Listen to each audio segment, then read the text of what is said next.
Hey, what's going on? This is Sports Truth. I'm your host, Jordan Harris.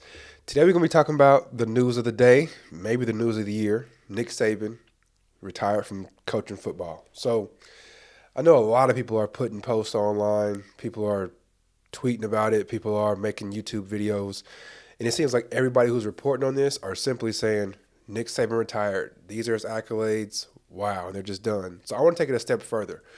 I want to talk about the fact that Nick Saban did retire. I want to go over his accolades, but then I want to ask, is he the greatest college football coach of all time? And if he is, we've got to ask ourselves, is he the greatest coach in any sport of all time? So let's go over that, okay? Before we get into the video, please do like the video, subscribe to the channel. That helps me personally. Just imagine if someone had the opportunity to help you with the click of a button and they didn't do it. You would probably be a little frustrated by that. So you can understand why I'm asking everybody, please do subscribe, please do like the video. I appreciate it. All right, so let's jump into the video real quick. We'll go over Nick Saban's accolades. Coaching record is crazy. 292 wins, 71 losses, and 1 tie, which I probably should have done some research on that tie because I don't know how they could. Anyway, I don't know anything about that tie. But 7 national championships at 2 different schools, which is really impressive. He had six championships in 12 years, which is crazy good. 12 conference titles, so 11 SEC and then 1 in the MAC. 19 bowl game wins, which I really don't care about. College football, is he the college football GOAT? And sorry, I'm playing injured today. I've been under the weather for the last few days, so I've just been grinding through these videos. So if I cough, if I sneeze, I apologize. It's part of the game, unfortunately. He won 10 games, at least 10 games in 16 straight seasons, which I'm a Miami Hurricanes fan. I'm just begging for one 10-game season at this point, 10-win season. And then I think we do, if we're talking about the GOAT of all GOATs as far as coaches go, I think we do have to consider his NFL career as well, which didn't quite pan out. Okay, so those are his accolades. So now let's start looking at who would Nick Saban be competing against? If he's not the GOAT, who would be considered the GOAT? And I think a lot of people look at someone like Joe Paterno, even though he had some stuff going on off the field that ended up killing his career at the end, tainted his whole career, which is unfortunate. The other person that people consider is Bear Bryant. So Bear Bryant coached for 38 years. He got 6 championships. He was 323 wins, 85 losses, and 17 ties. So the knock on Bear Bryant is that he won these titles so far ago, like so much. It was a while ago when he was coaching. And obviously, like, when you're doing things way back in the day, there's not as much competition. There's not as much research going into all these different programs that you're playing against. So it reduces the aura around you whenever you've done something so far ago. It just reduces it a little bit. So let's compare Bear Bryant and let's compare him with Nick Saban. We've heard both of their accolades. Nick Saban's record is 80%. Bear Bryant's is 78%. Nick Saban has 7 championships. Bear Bryant has 6. Nick Saban coached for, I think it was 29 years. Bear Bryant was there for 38 years. So Bear Bryant coached longer, and he won a little bit less as far as championships go. Excuse me. Okay, so that's that. Let's talk about the knocks on both of these coaches. The one knock that's against Nick Saban is that his pro career for the Dolphins just didn't pan out, didn't go great. The knock against Bear Bryant is that he did it so long ago, and people wonder, would he be able to do what he did back then, today? So if I'm asking myself, who is the GOAT of college football between Nick Saban and Bear Bryant, I would choose Nick Saban I would choose him if it was between those two. Or I guess if I'm having Joe Paterno in there too, between those 3, Nick Saban is the greatest coach of all time as far as college football goes. So now let's go ahead and jump into comparing Nick Saban to other coaches in other sports. We'll talk about pro basketball, pro football, and then we'll talk about college basketball as well. And I'm not just talking about college basketball men's league. I'm talking about men's and women's. Okay? So first let's talk about pro basketball. Who are the GOATs of pro basketball? And I think it pretty much comes down to one of three people, but I'm just going to boil it down to two, all right? Because most people don't think Crazy Pat from the Heat, he used to coach the Knicks back in the day, they don't consider him as a top three coach, but I do think that Pat is a top three NBA coach. If not him, it would probably be Gregg Popovich. But the top two that I think, as far as NBA coaches go, would be Red Auerbach and Phil Jackson. So Red Auerbach has 9 titles. He's the first to win 1,000 games. He coached crazy talent back in the day. So the knock against Red Auerbach is that the talent on his team, like he had, Bill Russell. If you look at his teams, he had like 4 or 5 Hall of Famers on one team. And a lot of times he's playing against a bunch of plumbers and mailmen and stuff. So it's hard to give him a whole lot of credit because it's like, well, hell, I could have coached that team to win championships. So that's the knock against Red Auerbach. So let's talk about Phil Jackson. 11-time champion. He won 6 with Michael Jordan and Pippen. He won 3 with Kobe and Shaq. And he won 2 with Kobe and Powell. All right. So the knock against Phil Jackson is that, his teams were pretty stacked too. He coached the GOATs. You know what I'm saying? So he coached Michael Jordan. He got 6 championships there. He coached Kobe. A lot of people think that Kobe Bryant is at least top 3 of all-time basketball players. He got to coach Shaq. Shaq is one of the best big men, probably the most dominant player in the history of basketball. So that's the knock against Phil Jackson. A lot of people say, we could have put Lenny Wilkins or Jerry Sloan or somebody else over there to coach these Lakers teams or these Bulls teams, and they would have been just as successful. So if we're comparing Red versus Phil Jackson, I would go Phil Jackson. 11 championships is crazy. Like, you can't deny that. I am one of those guys that says that Phil Jackson had a lot of talent on his team, and plenty of other coaches could have led them to those championships, but that's not what happened. We saw Phil Jackson jump from the Bulls over to the Lakers when the Lakers were struggling to win, and as soon as Phil Jackson got there, they started winning immediately. So I think you got to give him credit for that. Let's talk about pro football now, okay? So what we'll do at the end is I'm going to compare Nick Saban to the GOATs of all of these other sports, okay? So we got Nick Saban as the GOAT of college football. We got Phil Jackson as the GOAT of the NBA. Now let's talk about pro football. We've got Bill Walsh, 3 championships. He basically created the West Coast offense. Basically created that. And then he won with 2 different quarterbacks, which I think is really important. He won with Joe Montana, who some people think is, well, most of the time people for so long people said he was the best quarterback of all time until this guy named Tom Brady showed up.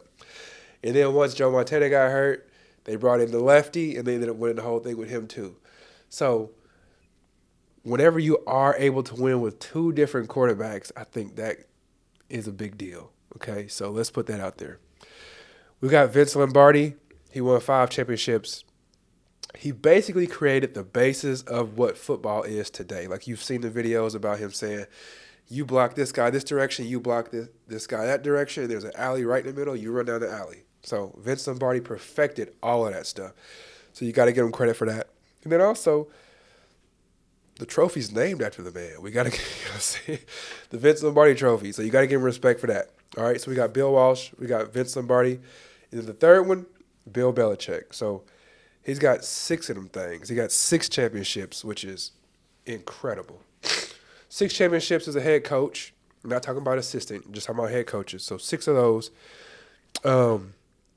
But the knock on first, also, Bill Belichick is a defensive guru, and he also talked about the Patriot way.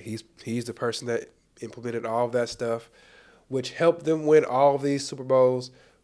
But it looks like the Patriot way is part of what's making them lose today. But anyways, because players have changed so much. But anyways, so the knock against Bill Belichick is that all of the championships he won those with Tom Brady. So it's obvious that people are going to say, well, were you doing anything, or was Tom Brady the guy that's carrying you out to all these Super Bowls? And then what made matters even worse is when Tom Brady left the Patriots, went to the Bucks, my Bucks, by the way, and then he ended up winning one there. So then it was like he almost took 50% of Bill Belichick's credibility with him whenever he won that Super Bowl in Tampa. So that's a knock against Bill Belichick. So if we're going with those three, Bill Belichick, Bill Walsh, or Vince Lombardi, the answer on the GOAT of NFL would be Bill Belichick, if you ask me. All right. So recap, we got college football. GOAT is Nick Saban. The GOAT of NBA, Phil Jackson. GOAT of pro football, Bill Belichick. So let's talk about college basketball now. And I'm going to put the men's and the women's together on this. I'm not going to do them separately. So you got Coach K. He got 5 championships. He's the winningest coach of all time. So he has the most wins of anybody ever coached college basketball. Coach K. Coach Krzyzewski. Don't even make me try to say that last name. He's got the most. All right. Then we got John Wooden.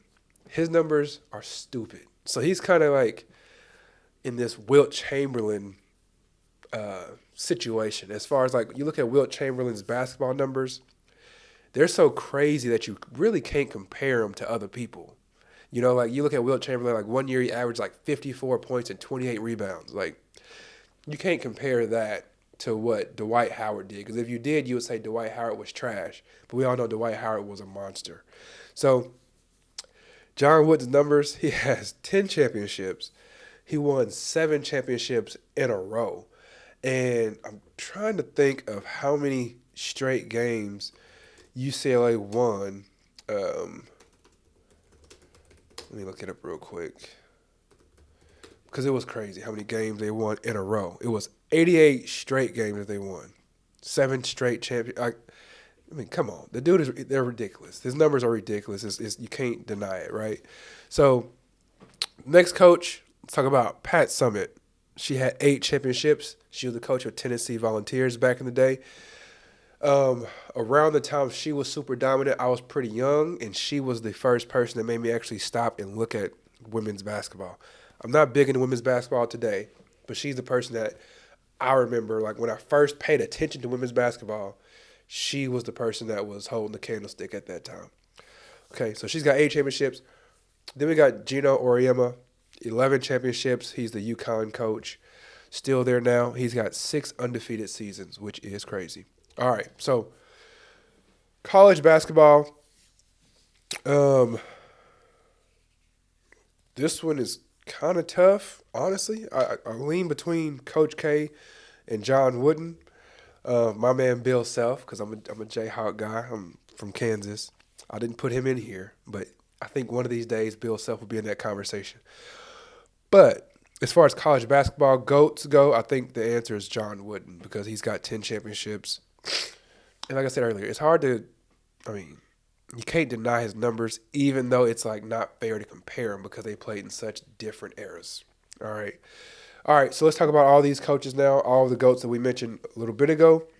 That is Nick Saban, Phil Jackson, Bill Belichick, and John Wooden.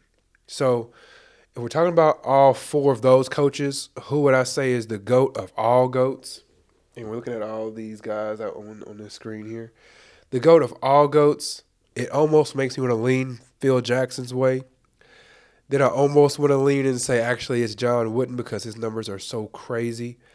But I actually have to say I think the GOAT of all GOATs is Nick Saban. The reason why is because Nick Saban, if we were to grade him based on every layer of coaching, every layer of it, he gets either an A+, an A, or an A-. He gets no B+, no Bs, no Ds on any level. So let's talk about my coach, Mario Cristobal. I love the Hurricanes. Let's talk about Mario Cristobal. We talked about time management. He probably got a D, right? You talk about recruiting, A+.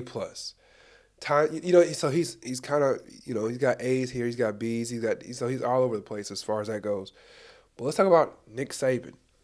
Recruiting, A+. The dude finishes like top 3, top 5 every year. for the past who knows how many years. If he didn't retire today, he would be in the top 5 next year, in the top 5 the year after that, and the top 5 the year after that. So he's just ridiculous as far as recruiting goes. Um, Development,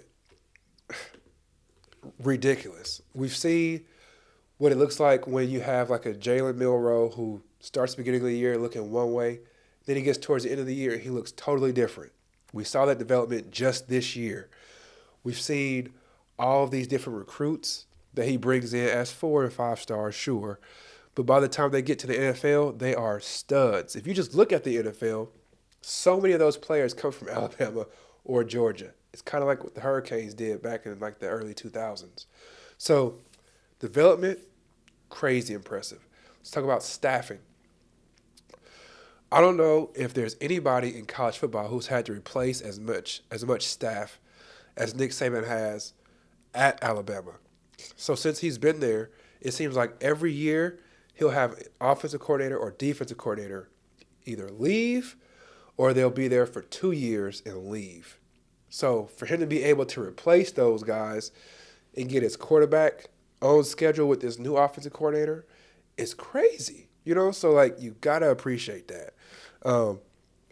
There's been so many teams that I can think of. Let's just talk about my Hurricanes, for instance. How many times have you heard of a quarterback who's been struggling like mid-season, and they say, well, he did get a new offensive coordinator this year.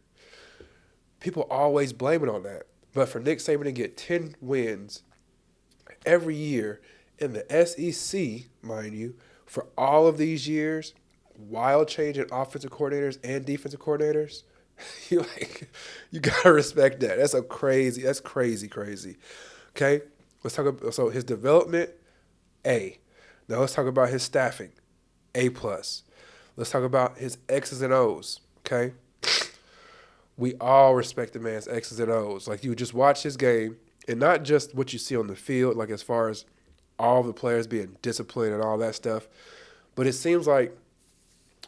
And there's a few different times, like in championship games, where his defenses just got blown apart, and we're like, dang, what happened? But for the most part, Nick Saban, you can't think of a time where not too many times you can say he just got out-coached that time. Because typically, his X's and O's are on point. His, in-game, halftime changes and all that stuff is always on point. So you got to give him respect on that. A+. Time management. Can you think of a time where you say, ooh, I think Nick Saban probably managed the clock wrong there? And he's been coaching for almost 30 years. You can't really think of too many times where you say, I think he mismanaged the clock there. I think he probably should have kneeled the ball there. Sorry, I had to throw that in there. But you can't think of anything like that, right? I can think of that time where they kicked the field goal against Auburn, which my wife and I are in the hospital that time having our first child, which is crazy. But kicked the field goal against Auburn, they caught it and then ran it all the way back. Maybe you can blame that on the decision or whatever, but still. Time management, you got to give a man an A or an A+ there too. So that's part of why I say he's the GOAT of all GOATs. Also, I love the ability that I love the fact that he's shown he has the ability to evolve over time. That is what I hang my hat on as far as where I look at a coach and I say, like, how I can give Phil Jackson a knock and say, well, you won with this guy. You won with Michael Jordan. You won with Kobe Bryant. Like, who couldn't do that? And then I look at John Wooden and I say, but you had Bill Walton. You had Lou Alcindor. You know what I'm saying? Like, who couldn't win with that? But when I look at Nick Saban, he's gone from pass-happy offensive coordinators like Lane Kiffin. Then he switches to Bill O'Brien. He still wins.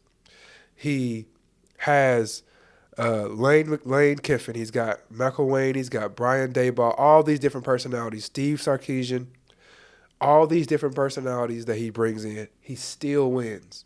He's got to replace all of these people. He still wins. He also wins in different ways. So, we saw Bill Belichick. He's played one way in the NFL from the beginning all the way to the end. It's the same way, right? Hard-nosed defense, We're going to run the ball first, play action off of that, throw it down the field. He's done that with Tom Brady. He's done it with Drew Bledsoe. He's doing it. He's trying to do it now. He did it with Matt Castle. That's just how they ran their offense. But when it comes to Nick Saban, I've seen him win in every different way you could think of, which was like the low-scoring, grinded-out possession football that he started out with when he got to Alabama. Then all of a sudden, college football started to expand a little bit. And he had these statuesque quarterbacks. Gregg McElroy, is that his name? I think Gregg McElroy. Correct me in the comments if I'm wrong on that. But I think it was Gregg McElroy was there. So these slow, statuesque quarterbacks, they just stay in the pocket, throw the ball here and there, but they would run first. Then he started looking, once college football really took off and it like changed like crazy, where you couldn't just have strong defenses to hold teams to 13 points. Once it changed to that, he looked and said, man, I got to do some adapting here. So let me go ahead and get dual threat quarterbacks. I'll start bringing them in, like Bryce Young, like Jalen McElroy. Let me bring those. What's his name? Jalen Milroe, excuse me. Bring those in, and I can start winning with those kind of guys.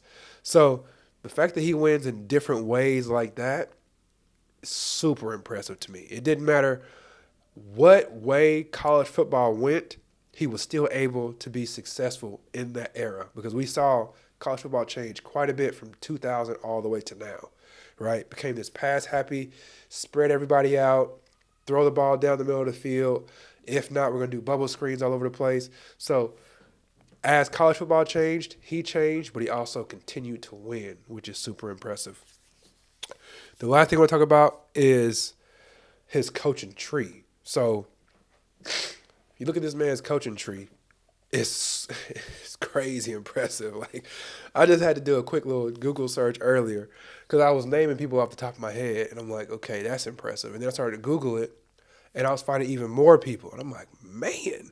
So he's got Jimbo Fisher, Mario Cristobal, my guy, Kirby Smart, who is probably going to go on a crazy run these next few years, because I don't think Alabama's going to repeat what they're doing now. I think they're going to go back down to reality. Kirby Smart, Will Muschamp, Lane Kiffin, Steve Sarkisian, Billy Napier, which jury's still out on homeboy. Jury's still out. And then Dan Lanning at Oregon, who they're saying is probably going to, who they're saying might replace Alabama.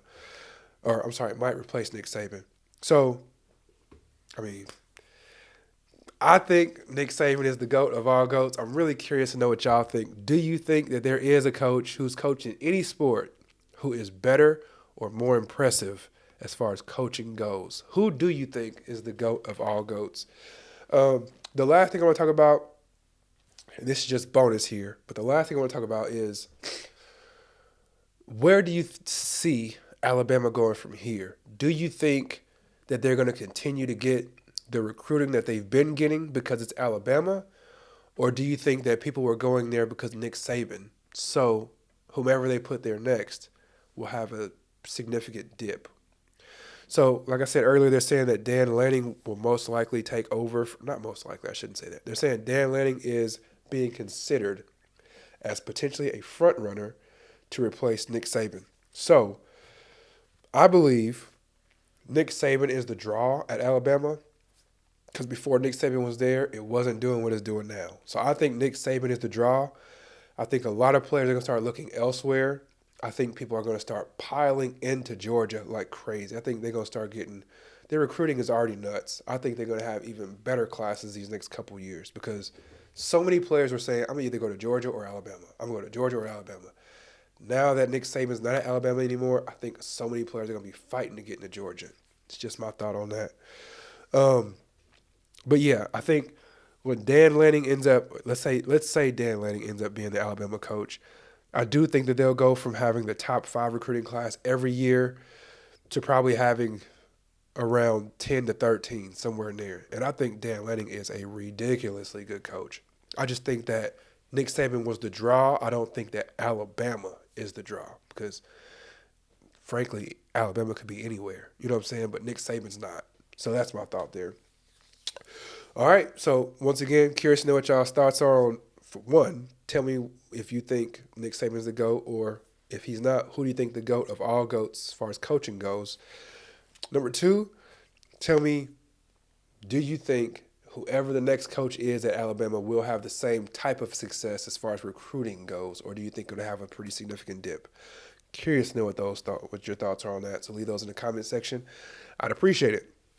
Please do like the video, subscribe to the channel. As I always say to end my videos, you could be anywhere in the world, but you're here with me, and I truly appreciate that. So God bless. Take care. Peace.